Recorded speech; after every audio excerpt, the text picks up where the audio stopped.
ఈరోజు పరిశుద్ధాత్మ దేవుడు ఏం చేస్తాడో మనం తెలుసుకుంటాము. పరిశుద్ధ గ్రంథంలో నుండి ఆది గ్రంథము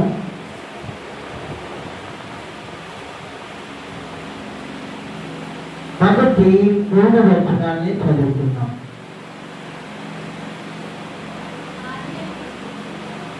అందరూ తీయండి, గమనించండి.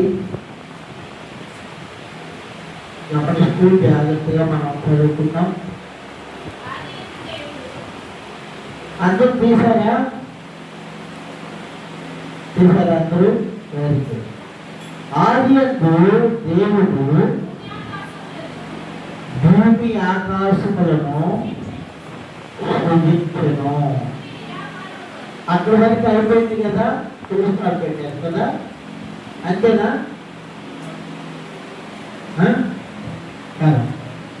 మరి తెలుసుకోవాలి పెట్టలేదు.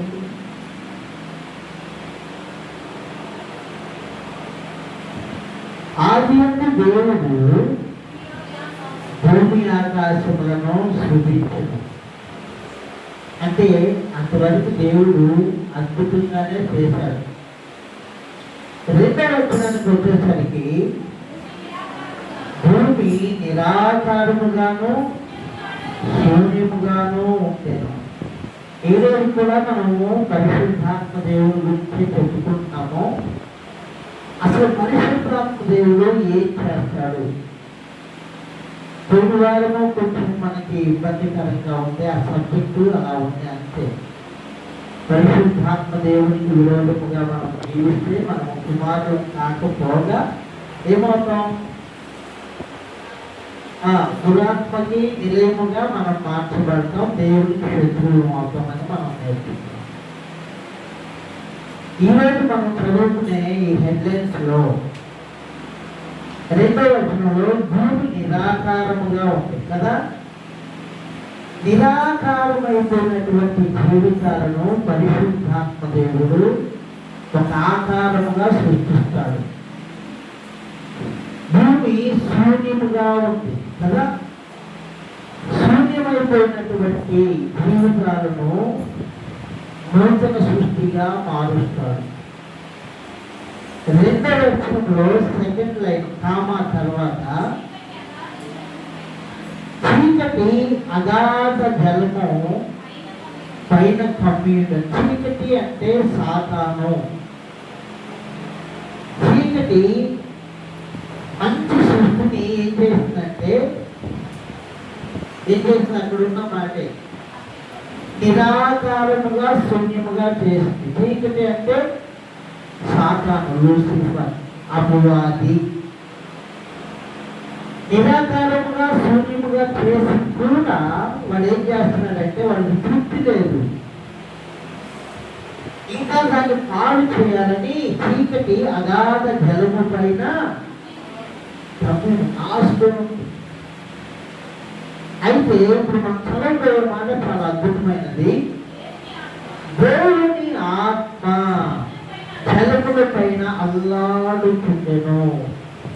దేవుని ఆత్మ పరిశుద్ధ గ్రంథంలో పరిశుద్ధాత్మను గురించి రాయబడిన మొట్టమొదటి వచనం ఇది. దేవుని ఆత్మ జలముల పైన ఏం చేస్తున్నాడు? అల్లాడుచుండెను. సాతానుడేమో కమ్మి ఉన్నాడు దురాత్మ. పరిశుద్ధాత్మ దేవుడు ఎందుకు దేవుడు అల్లాడుతున్నాడు? ఆత్మదేవుడు అంటే ఇక్కడ తల్లి ప్రేమను మనం కొంచెం గుర్తు చేసుకోవాలి. అంటే బాహ్యంగా కనబడింది కనుక, నీ అమ్మ అల్లాడిపోతుందా నీకోసం, ఆ కాలు మానేసేయచ్చు కదా. ఎందుకు అల్లాడుతుంది తల్లి? కుమారుడు కుమార్తె జీవితము నిరాకారముగాను శూన్యముగా అయితే ఎట్లా ఉండేవాడు? ఆ బిడ్డ యాపిల్ పండులా ఉండేవాడు. వీరికి ఒక ఆకారము లేదు, శూన్యమైపోయింది బ్రతుకు. అందుకని తల్లి తండ్రి యొక్క హృదయము ఆత్మ ఏం చేస్తుంది చెప్పాలి, మీరు కనెక్ట్ అవ్వాలి. అల్లాడిపోతుంది.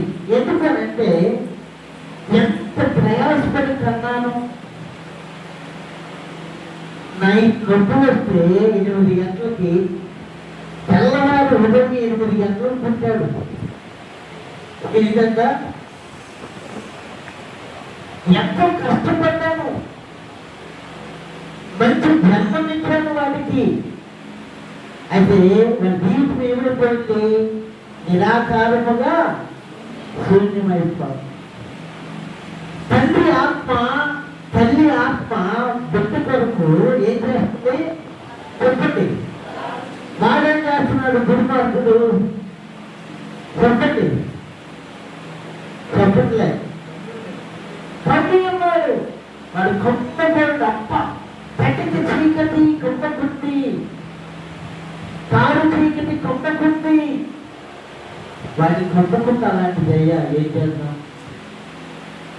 దేవుని ఆత్మ అల్లాడుచుండెను. మీరు ఎప్పుడన్నా గుడ్లు పొదిగినటువంటి కోడిని చూసారా? గుడ్లు కోడి గుడ్లు పొదుగుతూ ఉన్నప్పుడు చూసారా? ఎవరు చూడలేదా? దాన్ని పొట్టుకోలేము మనం. అర్థమైందా? ఒక గుడ్డు దానికి ఆకారము లేదు, శూన్యముగా ఉంది. ఈ తల్లి కోడి పెట్ట గుడ్డల్లో ఏముందనంటే, దీనిలో నుండి కోడి గుడ్డులో నుండి ఏం రావాలి? నా స్వరూపమే స్వభావమే కలిగినటువంటి ఒక పిల్ల రావాలి. దేవుని పరిశుద్ధాత్మకు మహిమ కలుగును గాక. అలాగా పరిశుద్ధాత్మ దేవుడు పాడైపోయినటువంటి శుద్ధిని బాగు చేయటానికి అలా పొదుగుతూ అల్లాడిపోతున్నాడు. కోళ్ళని మీరు ఒకసారి పొదిగించండి అనుభవం కోసం. మామూలుగా మేత వేసేటప్పుడు మార్నింగ్ స్టార్ట్ చేసిందంటే ఈవినింగ్ దాకా తింటానే ఉంది. తింటూనే ఉంటుంది గిన్నెలో. తిని దాని గర్భంలో ఏంటో తెలుసా? చూడండి, ఒకసారి 3 ఇంటిట్లంటే అరిగిపోయిందంట. మార్నింగ్ స్టార్ట్ చేస్తుంది, సాయంకాలము 6 గంటల దాకా ఇంచుమించు స్టార్ట్ ఏం చేస్తుంది? ముందు మీలాంటి దయగలిగిన వాళ్ళు, జొన్నలు వేసే వాళ్ళు ఉంటారు, మొక్కజొన్నలు వేసే వాళ్ళు ఉంటారు. ఇంకేంటి? జీడిపప్పు పెట్టలకు వేయదు, జీడిపప్పు చుట్టూ చేస్తారు. పిల్లలు పెట్టేది ఇది వేసేదేమో దానికి మంచి పిండి కాదు, కొంచెం అయినా కానీ తిని ఉదయం 6 గంటల నుండి సాయంకాలం 6 గంటల దాకా తింటూనే ఉంటుంది. అయితే గుడ్డును పొదిగేటప్పుడు మీరు గమనించండి, గుడ్డును పొదిగేటప్పుడు ఏం చేస్తుందో తెలుసా? జస్ట్ ఏదో ఒక టైంలో రోజుకు ఒక్కసారి, మహా అయితే 2 సార్లు మేము పొదిగించాం కాబట్టి గమనించాం. ఒక్క 5 నిమిషాలుగానే ఉండదు, చక్కగా వెళ్ళిపోయి మరి అది దాని పరిస్థితి ఏదో తినాలి, బ్రతకడానికి తింటాం అన్నమాట. అది దాని ప్రాణం అంతా ఎక్కడ ఉంటుంది? చెప్పండి. ఆకారము లేని నిరాకారముగా ఉన్న శూన్యముగా ఉన్నటువంటి గుడ్డు పైన ఉంటుంది. దాని యొక్క ధ్యాసంతా కూడా వెళ్తుంది, కట్టగా 4 గిన్నెలు తింటుంది. కొత్తగా వచ్చేసి ఈ తల్లి కోడి పెట్ట ఏం చేస్తుంది? మనలో గుడ్డులను జాగ్రత్తగా ఎలాగా సులైమాను మహారాజు మొట్టమొదటి తీర్చేంటో తెలుసా?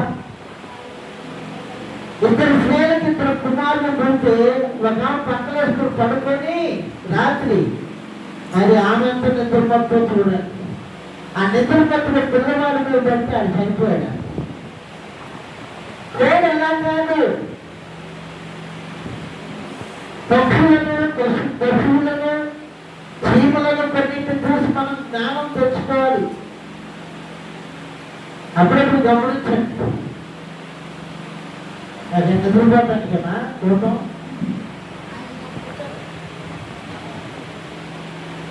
ఎక్కడున్నా మనం సబ్జెక్ట్లో పక్షులను బట్టి, మృగాలను బట్టి, జీవులను బట్టి కూడా మనం జ్ఞానం నేర్చుకోవాలి. మనిషి అంత హీనమైన స్థితికి వెళ్తున్నాడో బాధ్యత లేకుండా. పిల్లలు కంటున్నారు, దారి వెళ్ళేస్తున్నారు, భారాలు లేవు, బాధ్యతలు లేవు. కానీ ఈ తల్లి పెట్టేసి ఈ గుడ్డు మీద అలా పొడి ఏం చేస్తుంది తెలుసా? ఒక్కొక్క గుడ్డుని తెలుసుకొని తింటూ ఉంటుంది కదా. ఏం చేస్తుంది? ఒక్కొక్క గుడ్డుని జాగ్రత్తగా తింటూ ఉంటుంది. ఆహారం తినదు, చిక్కిపోయింది అనమాట. కళ్ళు పడిట్లా అయిపోతుంది. దాని యొక్క ఆత్మ ఆ గుడ్డులో ఉన్నటువంటి ఆ పిల్లలకు జీవాన్ని ఇచ్చి తనలాగా మార్చుకోవాలని దాని ఆత్మ అల్లాడుతూ ఉంటుంది అనమాట. ఇదంతా ఎందుకు మీకు చెప్పడం జరుగుతుంది అని అంటే, చీకటి ఏమో అలాగే జలగల పైన పువ్వులు ఉంటాయి కాసుకొని, ముంగీసులు ఉంటాయి, పాములు ఉంటాయి కాసుకొని, ఆ గుడ్డులు తినాలని. ఇంకేముంటాయి? పిల్లలు కూడా తెలిసి తెలియక వాళ్ళు పగలబడుతూ ఉంటారు. సాధారణ పాడు చేయటానికి దురాత్మ దేవుని ఆత్మను బాగు చేయటానికి ఈ నల్లాడు కొడతా ఉన్నాడు. దానికి ఒక రేటింగ్ వచ్చిందాక దేవుని పరిశుద్ధ నామమునకు మహిమ కలుగును గాక. హల్లెలూయా.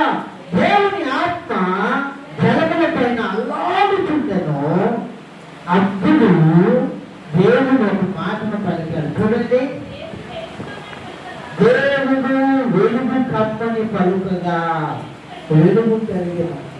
నీ వ్యక్తి ప్రయత్నం చేస్తే గాని దేవుడు నిన్ను ఆత్మీయంగా ఎదిగించలేదు.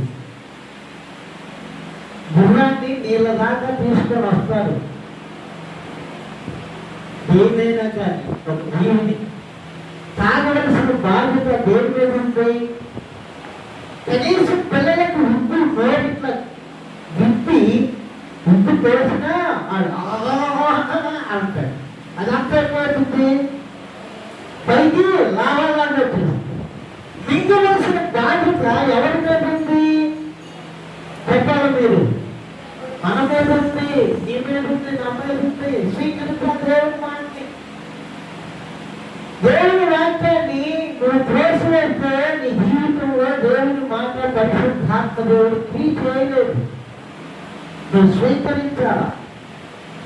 ఆ వాక్యం నీ బ్రతుకులో నీకు ఒక రూపాన్ని ఇవ్వాలి అంటే, శూన్యమైపోయినటువంటి నిన్ను, నీ కుటుంబాన్ని, సంఘాన్ని ఒక రోజున సృష్టిగా మార్చాలి అంటే అల్లాడుతున్నటువంటి ఆ దేవుని పరిశుద్ధాత్మ దేవుని ఆ వేడిని నువ్వు స్వీకరించగలగాలి. ఈ కోడి పెట్టలో రెక్కల కిందటువంటి వేడిని ఆ గుడ్డును స్వీకరించినట్లుగా దేవుని వాక్యములో ఉన్నటువంటి శక్తిని, పరిశుద్ధాత్మ దేవుని యొక్క ఆ వెలుగు స్వభావాన్ని నీవు నీ గుండెలోకి తీసుకోవాలి. దాని కొరకు నీ ప్రయత్నం చేయాలా? నీ ప్రయత్నం చేయాలి. ఏ ప్రయత్నం చేయకపోతే నువ్వు శూన్యముగానే ఉంటావు, నువ్వు నిరాధారముగానే ఉంటావు. ఎందుకంటే ఆహారం తినిపిస్తూ ఉన్నప్పుడు నువ్వు దాన్ని బయట చూసేట్టు అనుకోండి, శక్తిని వదలగా. ఒక్కొక్క స్పూన్ అయినా కానీ నువ్వు తీసుకున్నావు అంటే ఈరోజు ఒక్కొక్క స్పూను, రేపు 2 స్పూన్లు, మనసు 3, వారం తర్వాత ఒక ముద్ద, 2 గంటలు, 3 గంటలు. ఇక నువ్వు ఎవరు పెట్టేసి అక్కర్లేదు, ప్యాకేజీ దొరుకుతుంది అనేది ఇస్తావు. మరి స్పూన్ తిన్నప్పుడు ఎలా ఉన్నావు? ప్లేట్ తిన్నప్పుడు ఎలా ఉన్నావు? నీ ఆకారం మారుతుందా లేదా? చెప్పాలి మీరు. మరి మనుషుడు రొట్టె వలన మాత్రము కాదు కానీ దేవుని నోట నుండి వచ్చి ప్రతి మాట వలన సంఘాన్ని బలపరచాల్సింది. భోజనంతో కాదు. మనం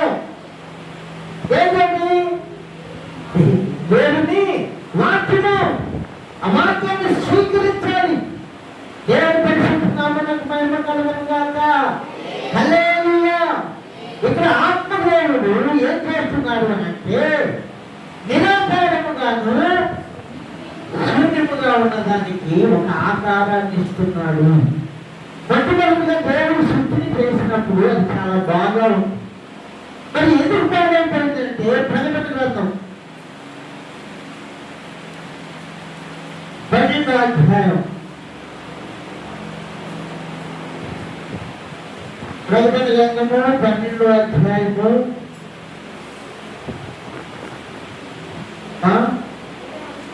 చదవండి. అంతటా పరలోకమందు యుద్ధము జరిగెను.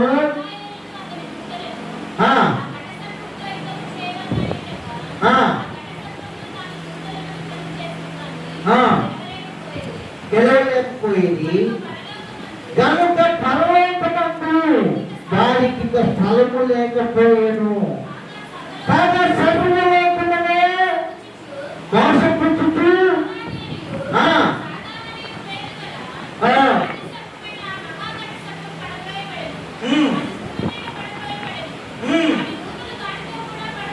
అందులో ఎక్కడ పడిపోయబడ్డారు? వారికి సమయం కొంచెమేనని దేవుడు మనిషి కొరకు సృష్టించినటువంటి భూమి ఆకాశములను ఏం చేశాడు? వాడు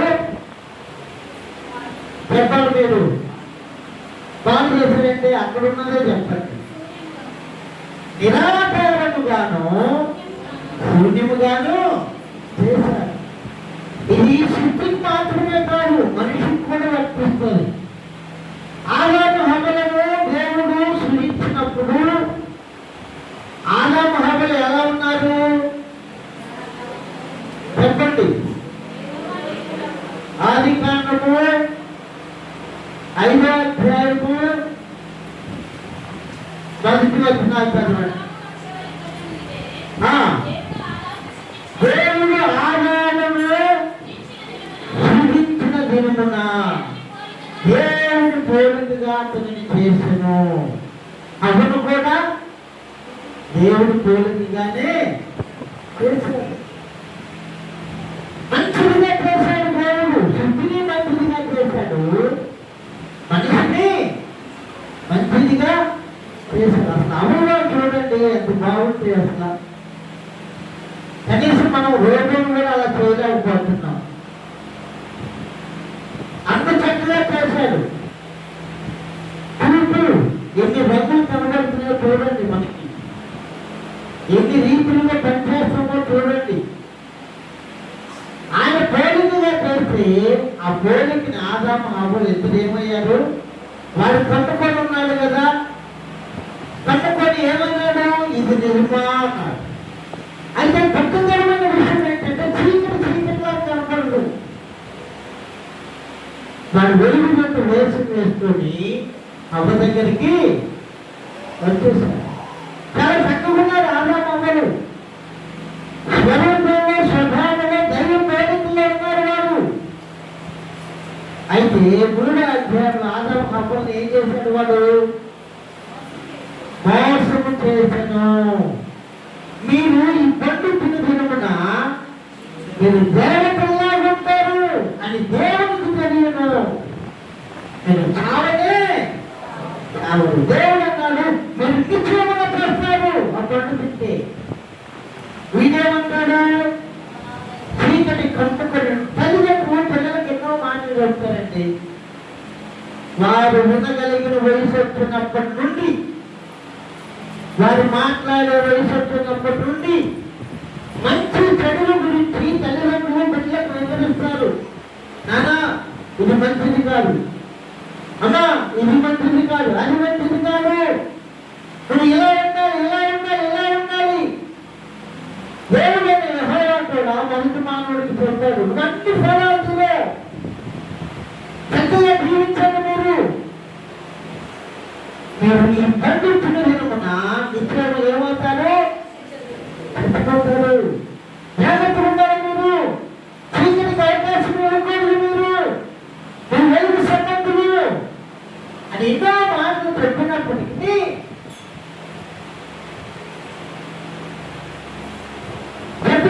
మాటని వారు ఆలకించడం కూడా దేవుణ్ణి ధిక్కరించారు, చీకటికి సహకరించారు సాతానికి. ఎప్పుడైతే తినకూడదన్నటువంటి ఆ పండు ఎప్పుడైతే తిన్నారో ఏమైపోయారు? మొట్టమొదటి ఏమైపోయారు?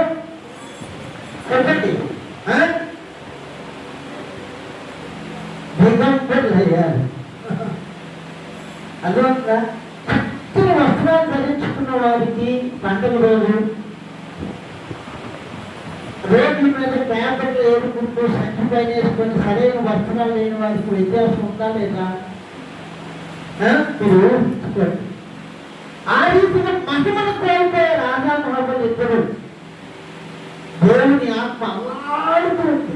అయ్యో వీళ్ళకి మళ్ళా ఎలానే బాగు చేయాలి, వీరికి ఎలా ఒక రూపాన్ని ఇవ్వాలి, నేను నా మాట ఆలోచించట్లేదే. దేవుని ఆత్మ గర్భుడి పైన అల్లాడుచుండెను. నీ కొరకు నా కొరకు నిన్ను నన్ను బాగు చేయాలని పరిశుద్ధాత్మ దేవుడు అల్లాడిపోతున్నాడు. కానీ మనకు పట్టట్లా. తల్లిదండ్రులు పెట్లకి కొన్ని సందర్భాల్లో కాలు కంటం పట్టుకోవడం మొత్తం తక్కువ ఆలోచించడు. నేను ఇంతకు ముందు కూడా చెప్పాను, ఒక బాబు వాళ్ళ తండ్రిని నాకు పెద్ద బైక్ ఎఫ్రెండో సంథింగ్ ఏదో, ఆ తండ్రి ఆటో నడిపిస్తున్నాడు, బైక్ కొనిస్తావా? కొనివా? అయ్యా మాకు చిన్న పరిస్థితి, ఆటో నడుపుతున్నా, నీకు తెలుసు, నువ్వు బైక్ కొని పెట్టి నేను చనిపా. ఏంటంటే నువ్వు బండి నాకు కొనియలేదనుకోండి, నేను ఫైనాన్స్ పెట్టి అచ్చేసి మొత్తాన్ని బండి కొనినే కొనిస్తాను. ఒక 3 రోజుల తర్వాత వేడిగా గుండుకొని చనిపోయా. బండి కొనిపోయినా చనిపోతానంటున్నాడు. బండి కొనిచ్చినా చెప్పన్నాడు. కారణం ఏంటో తెలుసా? చీకటి కట్టుబడి పిల్లల్ని,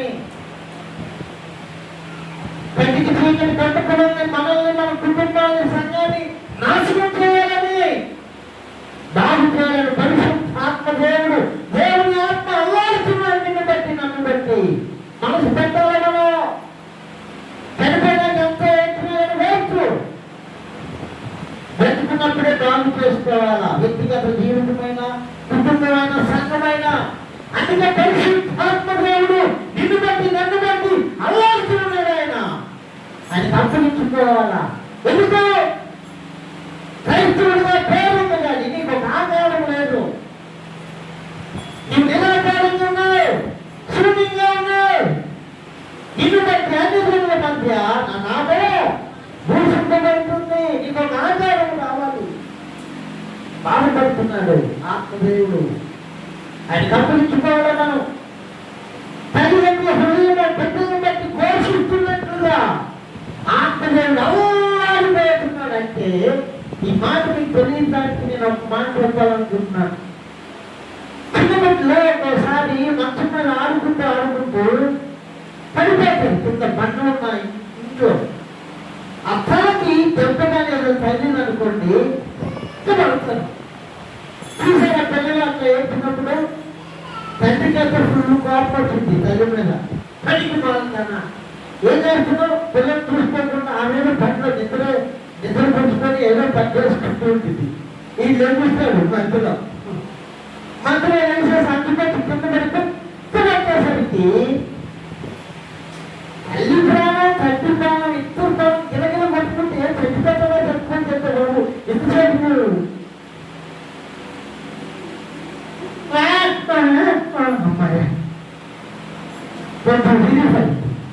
అంటే ఆ గుర్తుపట్టాడు.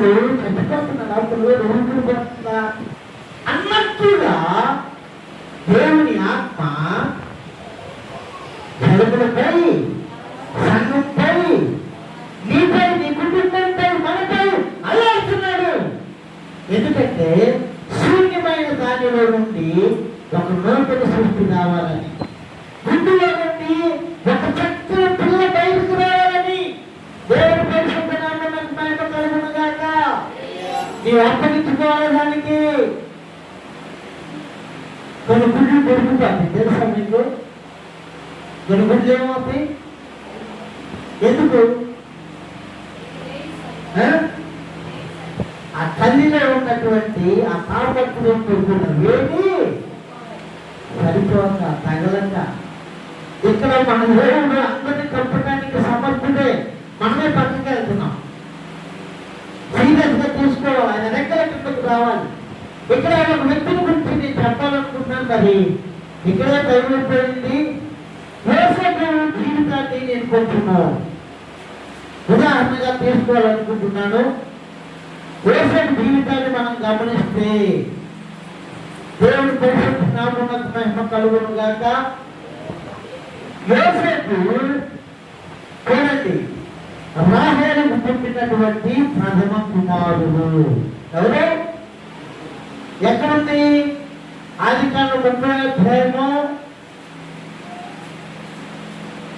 చూడండి, 22వ వచనం. రాహేలును జ్ఞాపకము చేసుకొని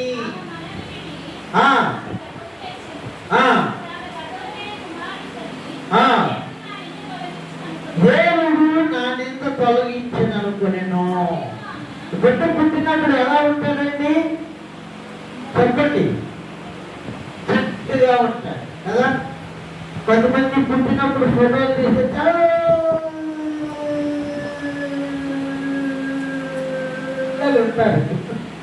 వాటి పేరు తర్వాత ఈ పిల్లలా కాదాడుకుంటాం. ఆ సోపు పడి పడక, నీళ్లు పడి పడక ఏమంటారు? వాళ్ళ కలరు. యోసేపు పుట్టినప్పుడు ఆదికాండం బహుళైన ఎలా ఉంది? ఆదియందు దేవుడు భూమి ఆకాశములను సృజించినది. మంచిగా ఉంది.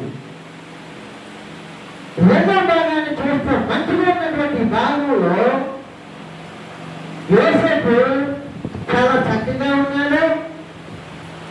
అన్నలు తప్పు చేస్తుంటే ఆ తప్పులన్నీ తండ్రి దగ్గరికి తీసుకొని వస్తున్నాడు. లేకపోతే గమనించాలి మీరు, తండ్రి యొక్క ఆదరణ పొందుకున్నాడు, ప్రేమను పొందుకున్నాడు. తండ్రి ద్వారా ఒక చక్కని ఏంటి చెప్పండి, విచిత్రమైనటువంటి ఏంటి నీవు తంగి అన్నాడు. దేవుని పరిశుద్ధ నామమునకు మహిమ కలుగును గాక. అంటే కుమారులందరూ కన్నా కూడా యోసేపు తండ్రి యొక్క ప్రేమను పొందుకున్నాడు. కారణం ఏంటంటే ప్రారంభంలో చక్కగా ఉన్నాడు యోసేపు. దేవుడు భూమిని ఆకాశంలో సృష్టించినట్లుగా. అయితే పక్కనే ఉంది చీకటి. ఎవరు చీకటి? ఎవరి రూపంలో ఉంది చీకటి చెప్పండి? అన్నల రూపంలో. రక్తం పెంచుకొని పుట్టినటువంటి అన్నలే.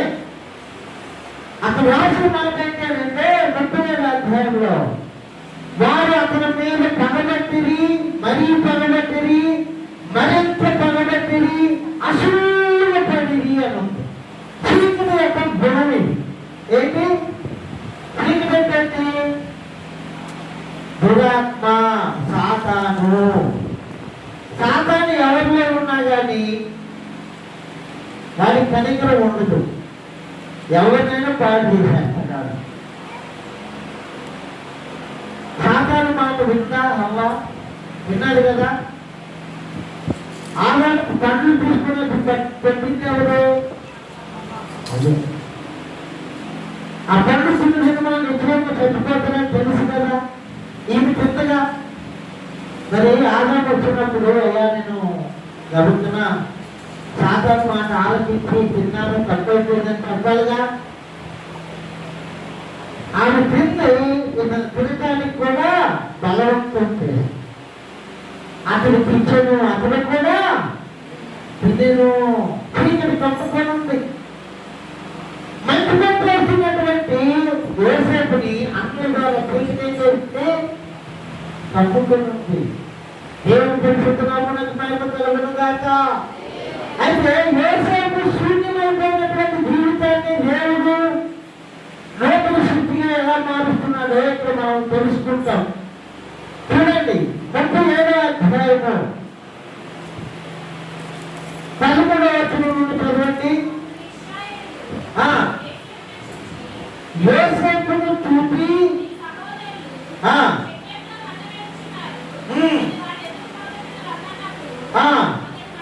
అతడు మంచిదని అతనితో చూపాను. చూసారా, చీకటిలోనికి వెలుగు వెళ్ళినట్లుగా యోసేపు వెళ్తున్నాడు.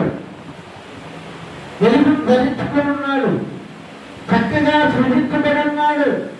ఖచ్చితంగా నీ వ్యక్తిని ఎలాగన్నా కానీ మరుగు చేయాలి. యోసేపు వస్తున్నప్పుడు అన్నలందరూ చెప్పిన మాట ఏంటో తెలుసా? అక్కడే చూడండి, అద్భుతమే. ఎన్నో వచ్చిన 18 వచ్చిన 37, 18 అతను దగ్గరకు రాకమునకు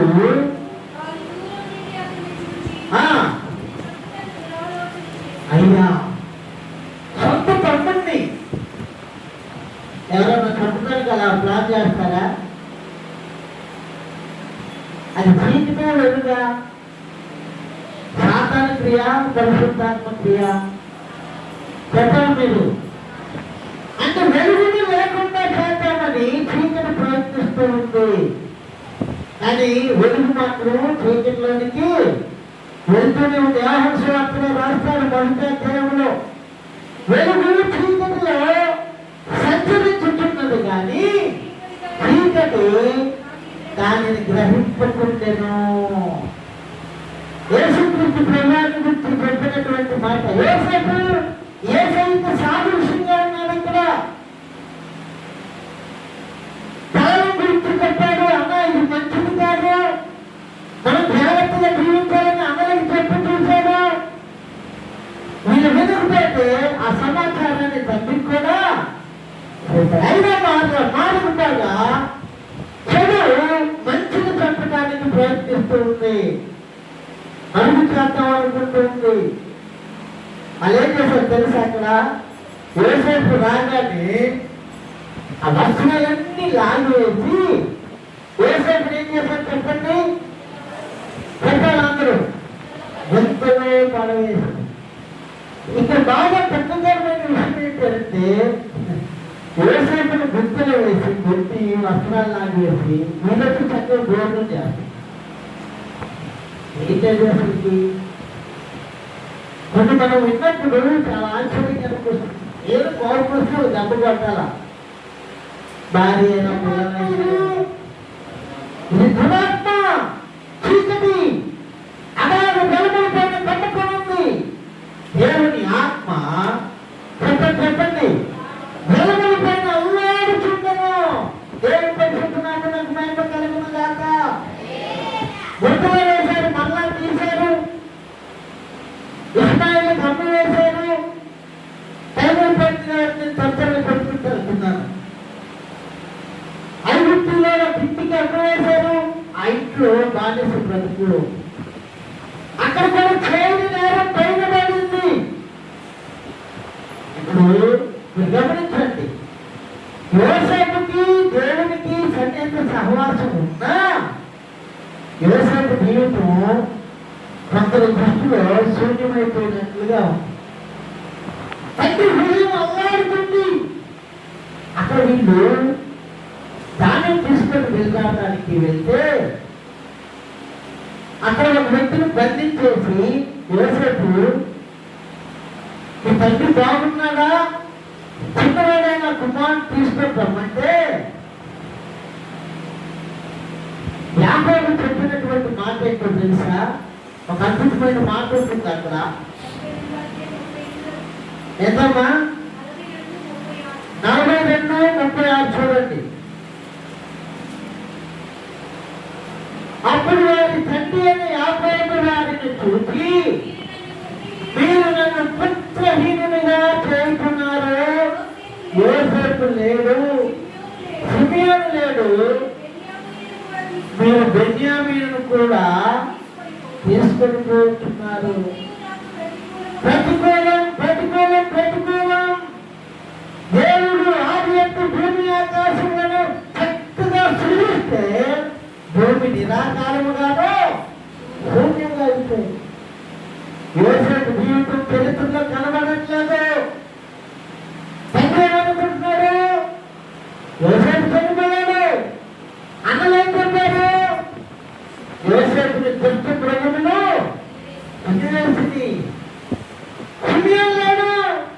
బెన్యామీను కూడా తీసుకుని వెళ్తున్నారు.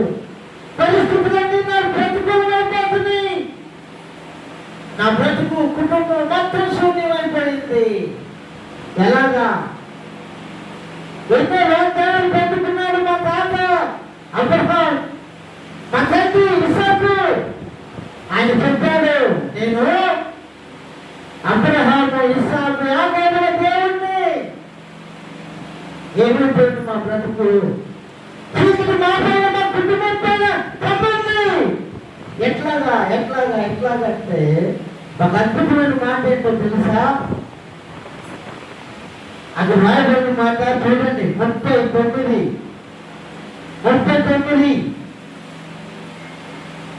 మొదటి వచనాలు, 2వ వచనం చదవండి. యెహోవా యోసేపునకు తోడై ఉండెను.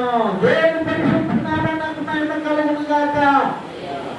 నీవు పరిశుద్ధాత్మ దేవునికి అప్పగించుకుంటే నా దేవుడు నీకు తోడై ఉంటాడు. యోహాను తన పత్రికలో రాశాడు, లోకంలో ఉన్నవాడి కంటే నీలో ఉన్నవాడు గొప్పవాడు. అల్లాడుతున్నటువంటి పరిశుద్ధాత్మ దేవుడిని నాయకుడండి. యోసేపు ఎక్కడ పెట్టుకున్నాడు తెలుసా? గుంటలో పెట్టుకున్నాడు. అందులో చీకట్లు పెట్టుకున్నారు. వీళ్ళు మనుషులే, యోసేపు కూడా మనిషి. అందులో పగని ప్రతీకారాన్ని చీకటి ద్వారా నింపబడి ఉంటే యోసేపు ఎవరి ద్వారా నింపబడి ఉన్నాడు? చెప్పండి. పరిశుద్ధాత్మ ద్వారా. ఎందుకో ఆత్మ మన బ్రతుకులను బాగు చేయాలని అల్లాడుచుండను నీ పైన, నీ కుటుంబం పైన.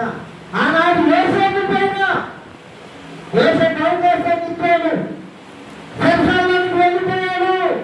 అన్ని ప్రతికూలంగా జరుగుతున్నట్లుగా అనిపించిన ఒకే ఒక ధైర్యం యోసేపుకి, నా దేవుడు నన్ను గురించి అల్లాడుతున్నాడు. ఎవరు భక్తులు చెప్పారంట, మా జ్ఞానేశ్వరి గారు, ఆలోచన గారు, నాకు గుర్తులేదు కానీ అతను భయంకరమైనటువంటి సాగుబోతు ఎదుగుతాడట. తల్లి అక్కడ ఇక్కడ పనిచేసి డబ్బులు తీసుకుని ఆ డబ్బులతో ఖర్చు చేసేవాడట. కాలు పెట్టుకున్న, గడ్డం పెట్టుకున్న వినేవాడంట. ఒకరోజు పారిపోతే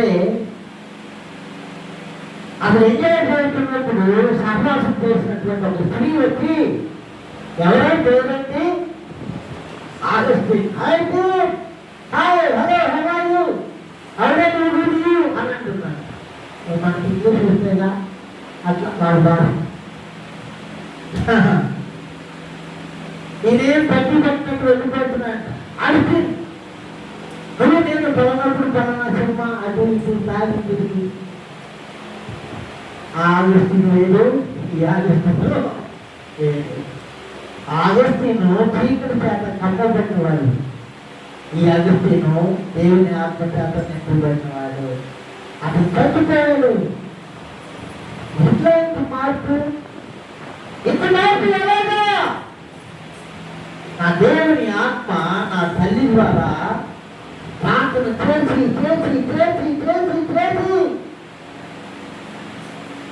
నా కొడుకు అవ్వాలి.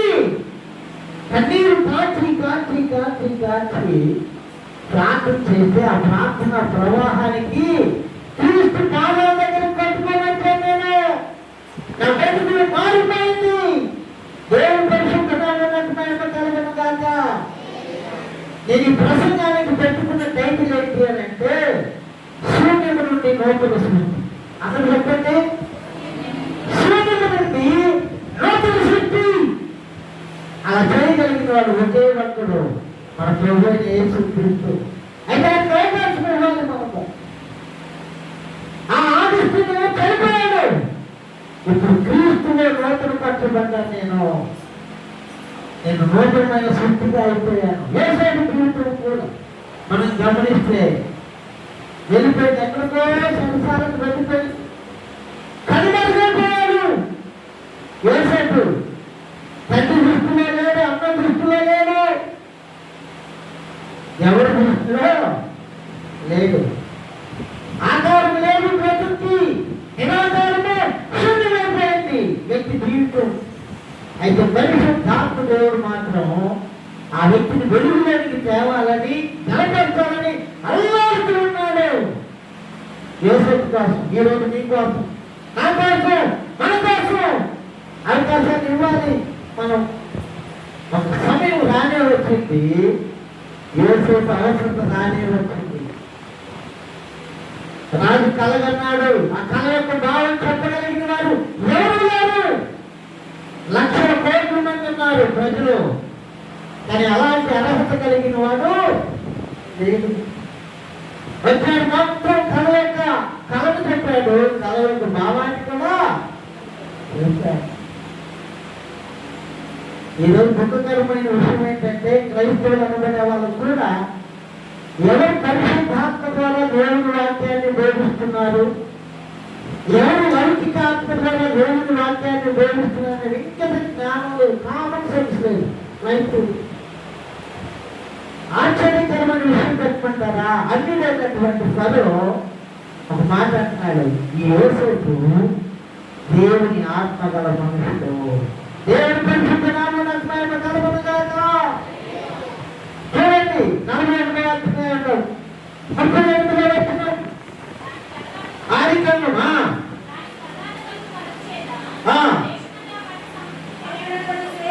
38 అమ్మా, 41-38. అతడు తన సేవకులను చూచి, అతడు అంటే ఫరో, అర్థమైందా? ఆరాధనలు అందుకే చెప్తాము, అందరూ ప్రాణాత్మ శరీరాలను ప్రతిష్ఠించి మీరు ఆరాధనలో లీనమైపోతే పరిశుద్ధాత్మ దేవుడు మీ గుండెల్లోకి వస్తారు. అప్పుడు బాహ్య నేత్రాలు పూయబడితే ఆత్మీయ నేత్రాలు తెరవబడితే కనుక ఎవరి ఆత్మ పూర్ణులు ఎవరి ఆత్మ పూర్ణులు కాదనే మీకు తెలుస్తుంది. దేవుడు ఫరో యొక్క కన్నులు తెరిచినప్పుడు వాస్తవాన్ని గుర్తిస్తున్నాడు. ఎవరు డబ్బులు సంపాదించుకోవడానికి లాభం చేస్తున్నారు, ఎవరి ఆత్మను పరలోకానికి చేర్చడానికి తగ్గిస్తున్నారు, బుద్ధి చెప్తున్నారు అనేది కనీసం మనం గుర్తుపెట్టలేకపోతే పరలోకం ఎట్లా వెళ్తాం? దుఃఖకరమైన విషయం. ఫరో అంటున్నారు, చూడండి, అతడు తన సేవకులను చూసి ఇతని వలె దేవుని ఆత్మ మీరు అక్కడ అంటున్నా చేసుకోవాలి. మన సబ్జెక్ట్ ఏంటి? పరిశుద్ధాత్మ దేవుడు శూన్యముల నుండి ఏం చేశాడు? శక్తిని కలిగిస్తాడు, కలిగించాడు కూడా. శూన్యము నుండి నూతన సృష్టి. ఏ ఆత్మ కలిగిన వాడు యోసేపు? చెప్పండి. మరి మీరు ఏ ఆత్మ కలిగిన చూసుకున్నారు సార్? ఆయన మన గుండెల్లో ఉంటేనే మన బ్రతుకు నూతన సృష్టిగా మార్చబడుతుంది. ప్రతికూలమైనటువంటి పరిస్థితులు అనుకూలంగా మార్చబడుతుంది. యోసేపు యాకోబు కూడా ఎంతో బాధపడుతున్నాడు ఈ విషయంలో. టైం రానే వచ్చింది. ఇక్కడ ఒక మాట గుర్తు చేసుకోవాలి.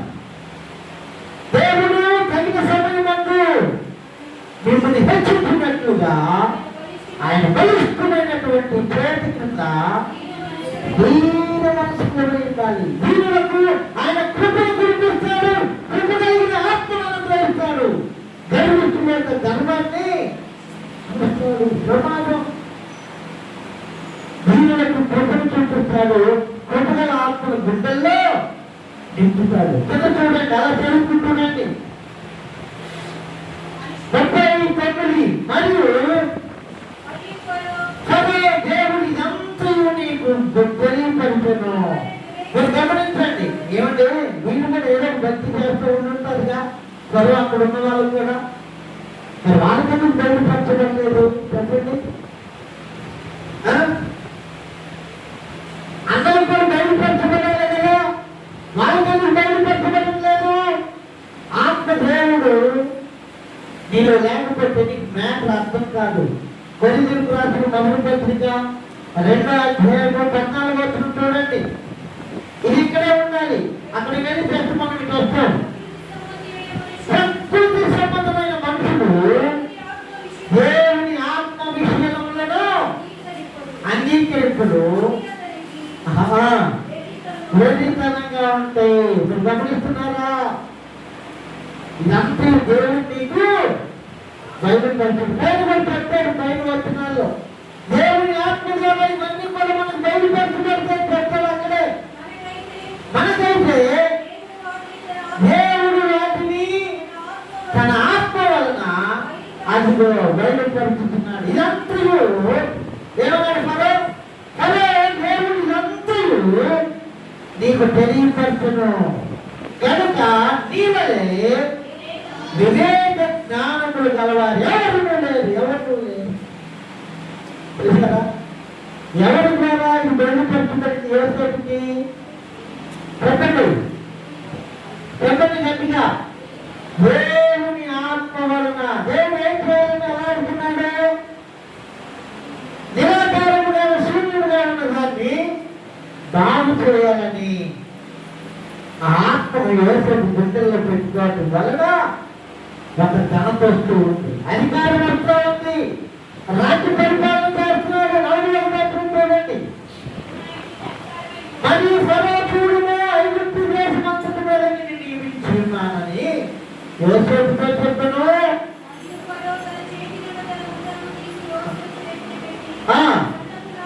సన్నపు నారబట్టలను తొలగించి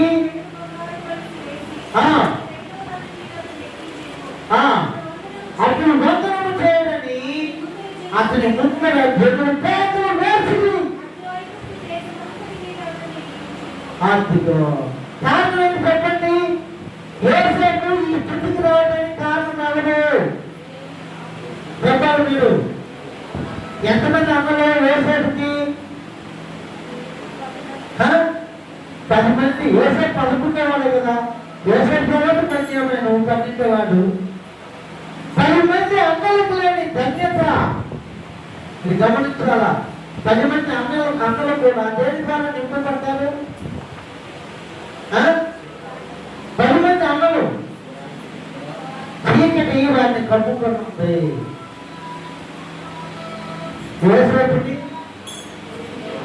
యోసేపుని మరుగు కాకుండా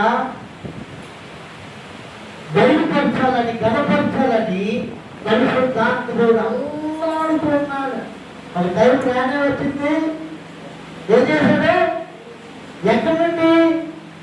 బుద్ధలో నుండి రథంపైకి. దీన్ని అంటారు ఏంటి? హీరో నుండి హీరో అంటారు. దేవుడు పరిశుద్ధ నామమునకు మహిమ కలుగును గాక. పరిశుద్ధాత్మ దేవుడు శూన్యము నుండి ఒక వ్యక్తి జీవితాన్ని నూతన సృష్టిగా మారుస్తాడు. ఆయన గమనించుకోవాలి. మనం బాగు చేయాలని అల్లాడుతున్నాడు కానీ బాగు చేయాలని కాదు. చనిపోయాలని కమ్ముకుని ఉన్నవాడు చీకటి. పెద్దకరమైన విషయం ఏంటంటే దేవుడు మానవుని పట్ల అన్ని సమకూర్చి పెట్టినా కానీ ఏమీ లేని సాతాను మానవుడిని వెళ్ళిపోయారు. సాతానికి ఏముంది? సాతాను జీవితం కూడా వాడుతారు. ఎవరు సృష్టించారు సాతాన్ని? పెద్దగా దేవుడే సృష్టించాడు. అయితే అది గుణం పాడైపోయింది. మానవుడి పట్ల ఎంత గొప్ప సృష్టిని చేసి ఈ సృష్టిలో మనిషి కావాల్సిన సమస్తాన్ని పొందుపరిచాడు.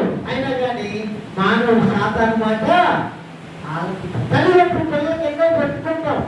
మన మాటలు నచ్చవు మన పిల్లలకి. సంగతి మాటలు నచ్చగా విశ్వాసకి ఏదైనా యూట్యూబ్ లో కనపడిందని గంప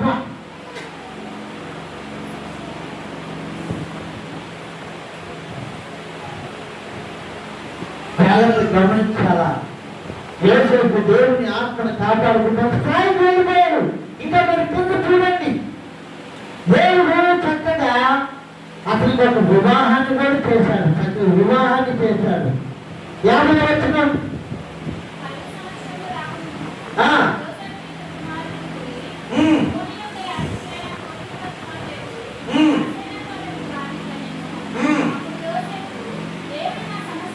దేవుడు నా సమస్త బాధను నా తండ్రి ఇంటి వారందరినీ నేను మర్చిపోయినట్లుగా చేసినని చెప్పి తన జ్యేష్ఠ కుమారునికి మనస్సే అని పేరు పెట్టాను. అంటే అంటే మరుచుట శూన్యమైపోయింది, నిరాకారమైపోయింది, గుర్తులేదు, మంత్రమైనది గుర్తులేదు, వస్త్రాలు లాగివేయడానికి గుర్తులేదు, అక్కడ తిట్టింది కొట్టింది గుర్తులేదు, మర్చిపోయాడు. గుణాన్ని చూసుకునేసరికి దేవుని పరిశుద్ధ కలుగునుగాక. హల్లెలూయా. ఇంకోటి కూడా నెక్స్ట్ 52వ వచనం. నాకు బాగా కలిగిన దేశమందు దేవుడు అంటే నా గుండెల్లో ఉన్న పరిశుద్ధాత్మ దేవుడు, నా కొరకు అల్లారు పెట్టినటువంటి పరిశుద్ధాత్మ దేవుడు, శూన్యమైపోయినటువంటి నా బ్రతుకుని గుంత నుండి ఈ స్థితికి తీసుకున్నటువంటి పరిశుద్ధాత్మ దేవుడు. ఏం చేశాడు అక్కడ దేవుడు?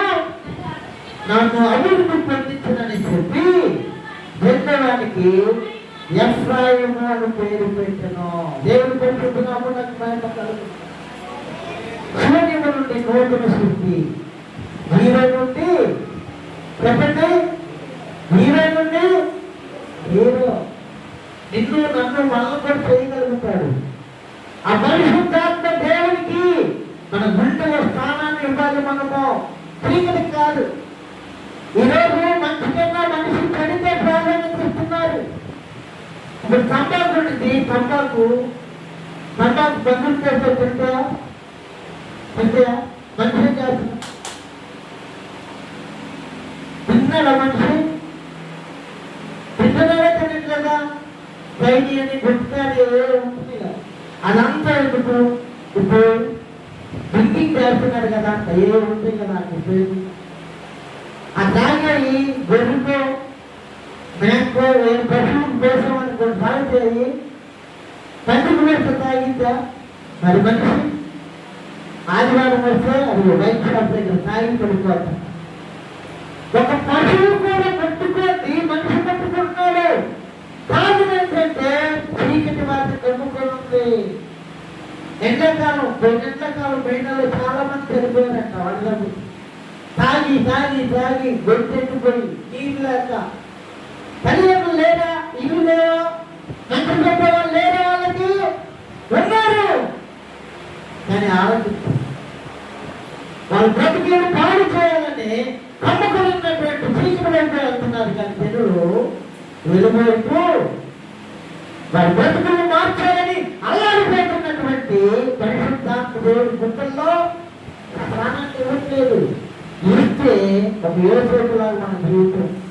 దేవుడు పరిశుద్ధనామమునకు మహిమ కలుగునుగాక. ఫైనల్లో మంచిగా జరుగుతున్నాం. యోసేపు జీవితం ఎలా ఉందో 49వ అధ్యాయం 22వ వచనం.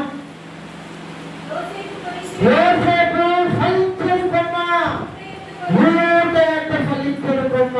ఎక్కడ ఊట అంటే తెలుసా మీకు? ఊట అంటే తెలుసా మీకు? పరిశుద్ధాత్మ దేవుడు. యోహాను సువార్త 7వ అధ్యాయం 37వ వచనం చూడండి. మళ్ళీ ఇక్కడికి వస్తాం మనం.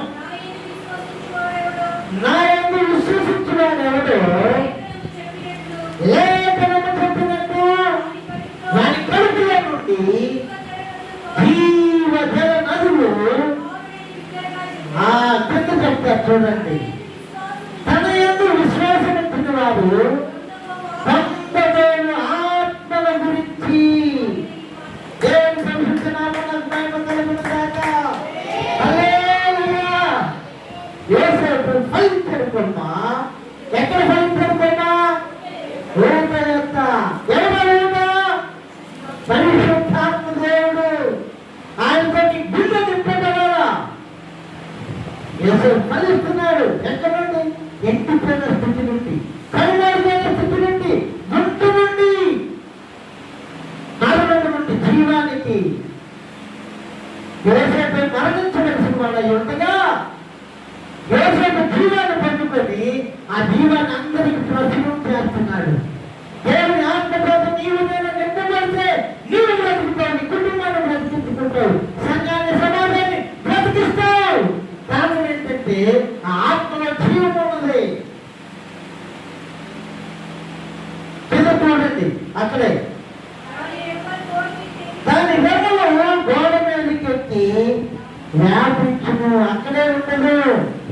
ఎందుకంటే పరిశుద్ధాత్మ దేవుడు ఉండనివ్వడు, ఆయన ఉండి చేస్తాడు. ఉంటే ఇల్లు, కార్లు, బంగ్లాలు, చదువులు, ఉద్యోగాలు ఈ కాదు. ఒక లోకమంత్రి సంపాదించుకుంటాడు, ప్రాణాన్ని పోగొట్టుకుంటూ వేస్తూ దేవుని ఆత్మ చేత నింపబడితే ఆయన స్వరూప స్వభావంలో నువ్వు వృద్ధి పొందుతావు. దేవునికి మరణం లేదు కనుక నీకు కూడా మరణంలో ఉండదు. 50 చూడండి, ఫైనల్. మీరు నాకు కీడు చేయాలని ఉద్దేశించుతుంది కానీ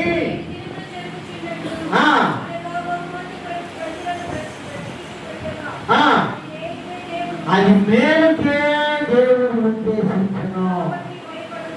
కాబట్టి భయపడకుడి, నేను మిమ్మల్ని మీ పిల్లలను పోషించాలని చెప్పి వారిని ఆదరించి ఈ పరిశుద్ధాత్మ గుణలక్షణం.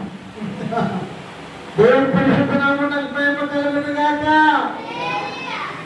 చీకటేమో కొట్టపడి అన్నంలో దూరి బట్టలో వేసి గుర్తులు పడవేస్తే ఆత్మదేవుడు అల్లాడుతూ హృదయంలో స్థాపించినటువంటి యోసేపు జీవితాన్ని కట్టాడు పరిశుద్ధాత్మ దేవుడు.